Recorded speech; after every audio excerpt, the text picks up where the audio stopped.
What's up guys, it's me Eric B and welcome back to the channel. And yes, we are doing another night vlog, and this time we're doing a first ride on this 2022 Ducati Supersport 950S. Now just looking at this thing, it definitely looks like a Panigale up front here with the styling and everything like that. And also the ergonomics on this bike, you know, just looking at it from the side, looks like it's going to be a more comfortable ride than your, you know, typical Panigale V4 or V2.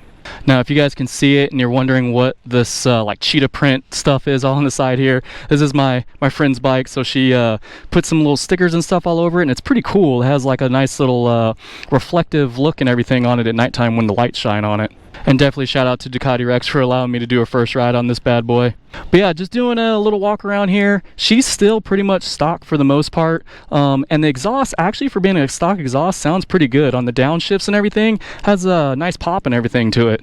So just a couple quick things before we hop on the bike.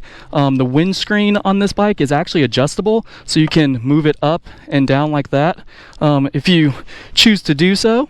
Another cool thing is this rear cowl does come off and you will reveal a seat for a passenger. And with this having some Ducati Monster DNA, you do see this trailless frame here on the bike, which has been unchanged since 2017 when this bike was first introduced. Alright, and while I'm off the bike, I just wanted to show you the biggest difference between the 950 and the 950S versions, and that's going to be the suspension. So you do get fully adjustable O-ling suspension in the rear and in the front, as you can see here.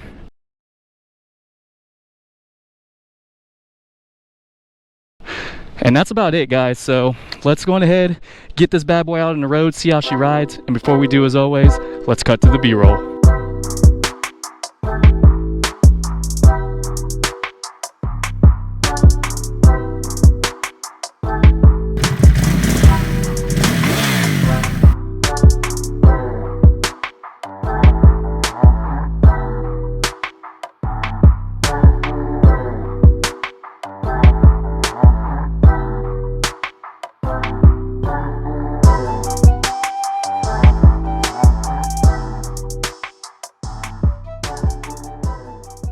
Alright, so this won't be much of a cold start, if you will, because I was just riding her, but we'll let you hear the exhaust, what it sounds like stock.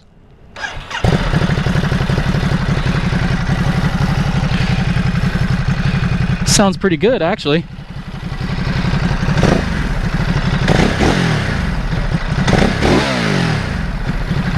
Alright, let's get on out of here.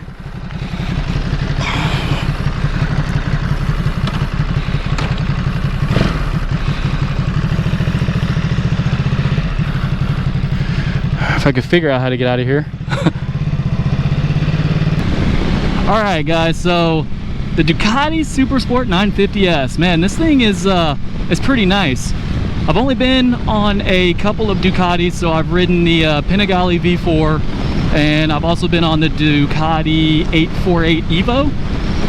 Oh, and I've also been on a XDFL, but yeah, I didn't really ride that too long to really get a good sense on how that one feels. But yeah, right off the get-go, jump on this bike. I feel like this bike is super easy to ride, really user-friendly. I mean, you know, just getting on it, going, I mean, everything feels pretty good for the most part. All right, so jumping right into ergonomics, this bike is actually pretty comfortable. The seat feels pretty good, not too hard or anything.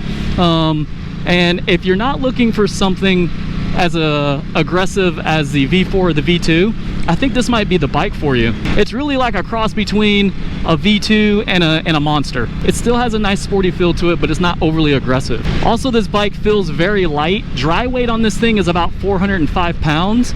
And yeah, it's like I said before, it's not bad when you initially get on it. I think this will be good for a beginner rider if you're looking to get into, you know, the Ducati sport bike realm, or someone that just, you know, wants something that's kind of chill, not super aggressive, but you still want to have some fun, you know, every now and again as well.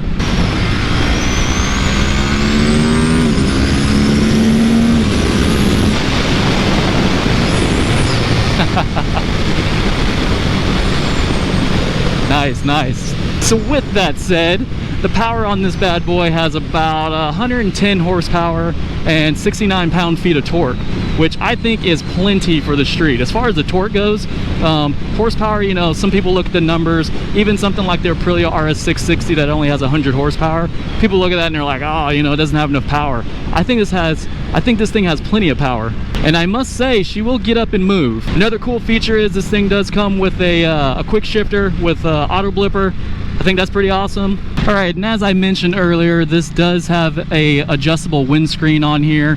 And yeah, I kind of played with it a little bit, and it doesn't really seem to redirect the air that much differently when it's down or up. So I don't know, maybe maybe for you shorter riders, you might be able to feel that, but I am a taller rider, and like I said before, you know, ergonomics wise, this bike feels pretty good right now. All right, as far as the gauge cluster goes, I definitely like the way that the TFT display on here looks, and you know, it has that nice feature where it goes, you know, from day to night, the screen will go from white to black automatically. I think that's pretty cool. All right, brakes on here, not too bad, not too bad. Yeah, but I think the gauge cluster has everything you need on here. Nice readout on information. You have your gear indicator, a nice tachometer, speedometer, and for the fuel gauge, you definitely have a little thing here that shows miles till empty.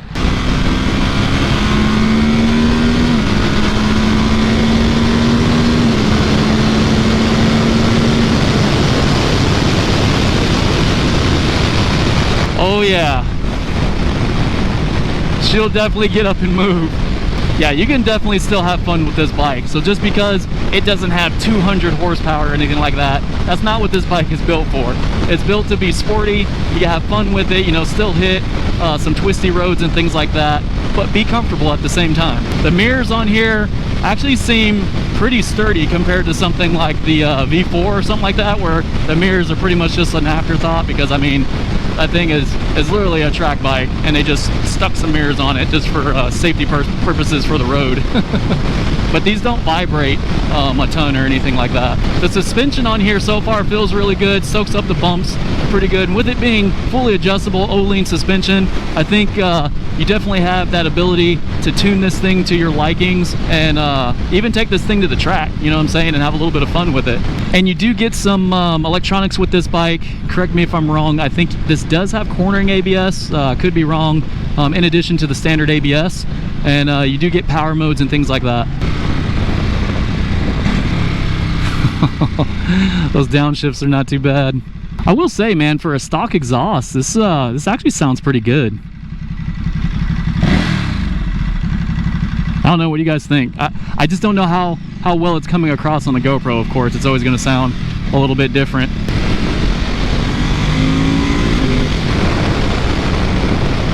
I don't know, man. This is a fun little bike. I mean, between a V2 and this bike, the torque numbers aren't that far off. A V2 has about 75 pound-feet of torque, while this has 69.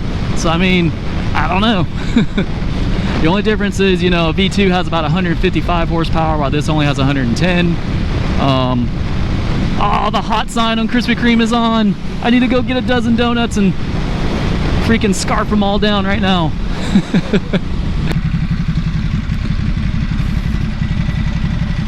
What's up? Yeah, so here in Florida, you don't have to wear a helmet, which is absolutely insane to me. Even if there is a law that says you don't have to wear it, why would you not wear one to protect your freaking head, man? Crazy. Yeah, so like I said before, I am a taller rider, as most of you know that have seen my previous videos, and I don't feel too crammed or uncomfortable on this bike. It actually feels pretty good how I'm sitting on here right now, as far as my feet on the pegs, how I feel on the seat, you know what I'm saying, as far as room to move around and everything. The handlebars, now I don't feel like I'm too hunched over on them or anything like that. I feel like a good mix of, you know, in between, like being more upright and having a sporty feel to it. But yeah, not a bad package for what you get, you know, as far as, you know, the display, the electronics, you know, the overall look and feel of the bike and everything. And you know, you're getting your money's worth. This bike definitely has the sexy Ducati looks, and also the nice L-twin growl and everything, so you definitely can't go wrong with this one. After riding you know, a V4 and stuff like that, even the 848, you know, I never really, you know, looked at a 950 and was like, oh, you know, it's probably something I'd buy or ride or something like that. And now after riding one, I'm like, okay, kind of changed my mind a little bit. So the question is, if you were to compare something like this with, say, a Panigale V2 or a 959 or something like that, do you really need those bikes? I mean, yeah, you definitely need those bikes. Those bikes are awesome. But if you're having a hard time trying to decide and you don't want nothing too crazy, I think this would fit the bill. For me personally, I like the styling of something like the V2 or the 959, but this doesn't fall short either. The front end looks just like a Panigale, just a little bit different on the side, in my opinion. I don't know, what do you guys think? The heat, so we all know Ducatis run hot.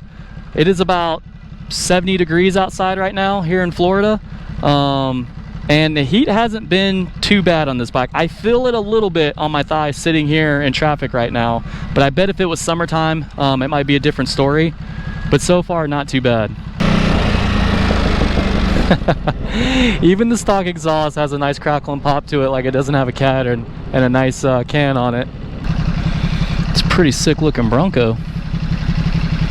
Alright guys, so tell me what you guys think down in the comments below about the Supersport 950S. If any of you have this bike or you're looking to get this bike, let's talk about it a little bit. But if you're new to the channel, be sure to subscribe. If you're liking what you're seeing, give your boy a like, and I'll see you guys in the next one. Peace.